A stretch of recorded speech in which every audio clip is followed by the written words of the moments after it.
it's Dr. Amanda with StraightSmile Solutions, StraightSmileSolutions.com, and today we're going to talk about Boone Gauges. And to be really honest, I bought this. I'll never use it. I never have used it, and I don't think you should use it. But I bought it just to show you how wrong it is and why you should not use it and why you should watch my other video. If you search within my channel on bracket placement, that's the proper way to place brackets using a panel, just like an orthodontist does. We do not use Boone Gauges.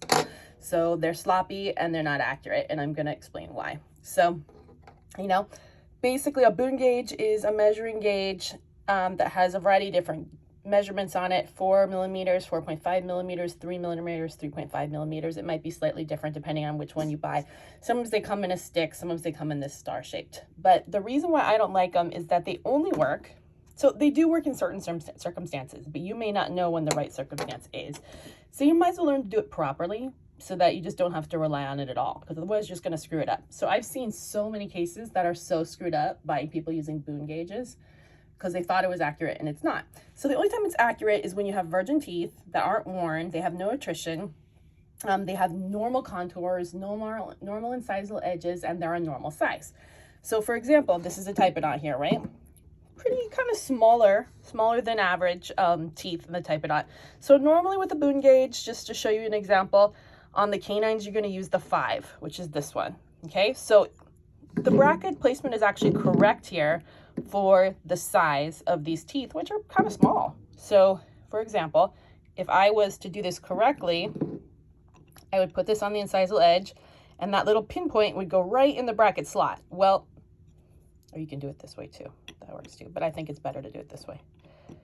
Well, that doesn't work here because it's a small tooth. So if we did this according to the Boone gauge, everything would be super gingival looking and it wouldn't be right for this size of tooth.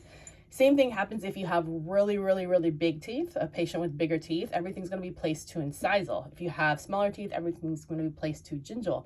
If you do that, you're not going to get the normal ups, downs, ins, outs, and torque because it's not in the middle of the clinical crown. Your bracket should always be in the middle of the clinical crown, okay? So same thing on the bottom.